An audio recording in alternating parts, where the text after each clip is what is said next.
Now, Tanya is she's a life coach. She is a best-selling author. She's done many amazing things with her life, but she can now add to her CV, Tanya Unkovich, MP. She joins us on the program now. Tanya, kia ora, good morning. Thank you so much for your time today. Good morning, Andrew. You are welcome. Always a pleasure. Now, look, you've had many different significant life changes. In fact, you've written a book about some of the unexpected things that have happened in your life. Why politics? What led you to say, you know what, I'm going to stand to be an MP? What led you there, Tanya? Well, about 5 years ago, I had the thought of doing it, but then something happened when our house was destroyed and I couldn't do it. So it was about 3 years ago. I do remember it was in about May of 2021 when I made the decision, now is the time. And I voiced it with my brother and my husband, and they both said, yes, now is the time. So truly, it was just a matter of making the decision. And it just felt so right 3 years ago. That is fantastic. And the opportunity came up for you to stand as a candidate in your local electorate for New Zealand First. Any particular reason why you thought, actually, I'm going to be an MP and New Zealand First is the party that I affiliate to, that I associate closely with? Well, this was a really interesting story because I went and read all about who New Zealand First were. This was in July of 2021. So May, 2 months earlier, I made the decision I was going to do it. Yep. 2 months later, I read their website and I thought to myself, why have I never voted for New Zealand First before? They were so aligned with my values and who I was. Simple as that. And I understand that that in terms of that process, because it's one thing to say, you know what, I'd like to get involved with politics, but then you need to be selected by the party you want to stand for to be their candidate. I mean, that's quite the process as well, isn't it? Yes, it's like going on a 6-month interview, job interview, you might say.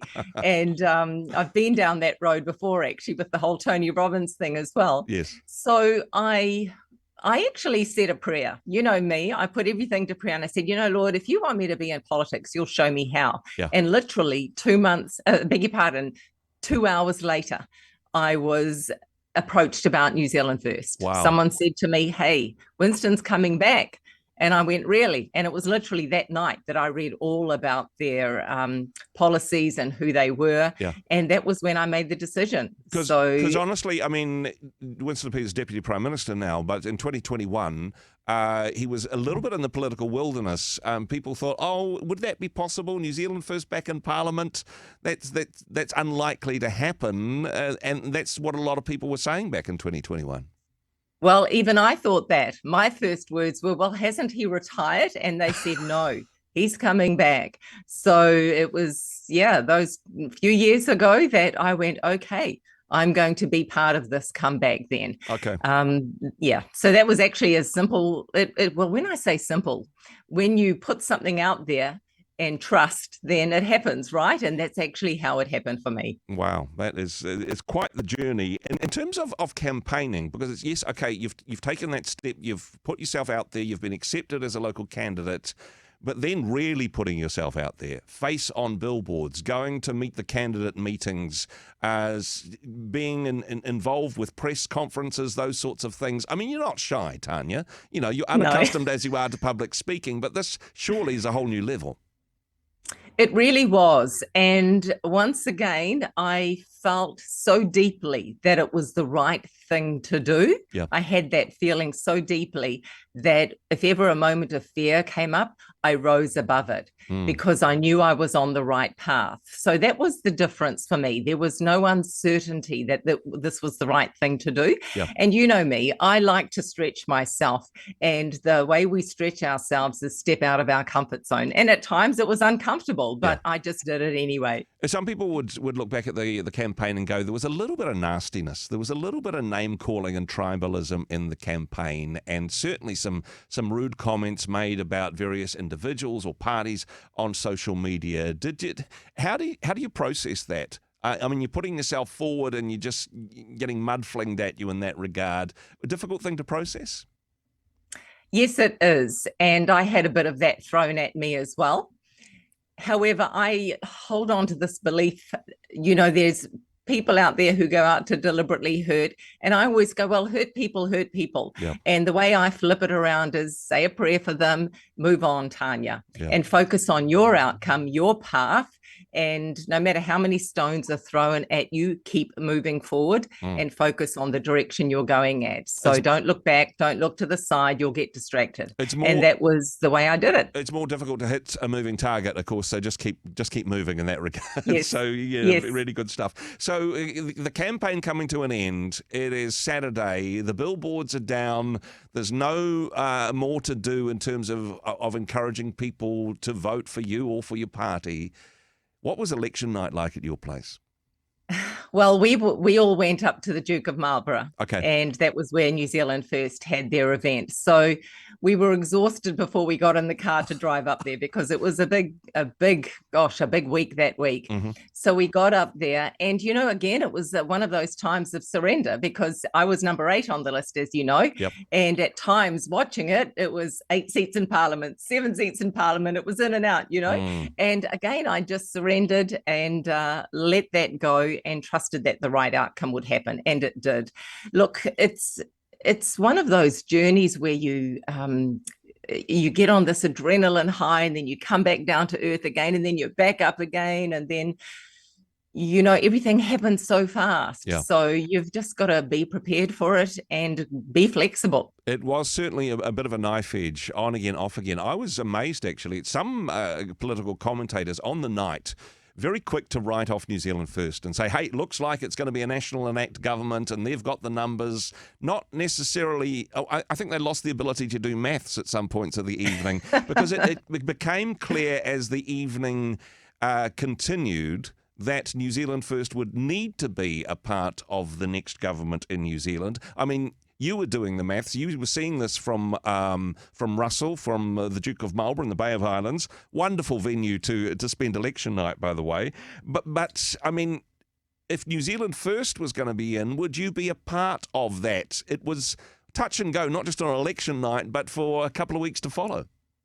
Oh, it was actually, and I didn't truly celebrate until those special counts were in, which was the right thing to do. Mm-hmm. I just let go. I really did let go and allowed whatever was meant to be would be. But on some point, I was very, very confident that New Zealand First would get in. But I had no doubt about that. Yeah.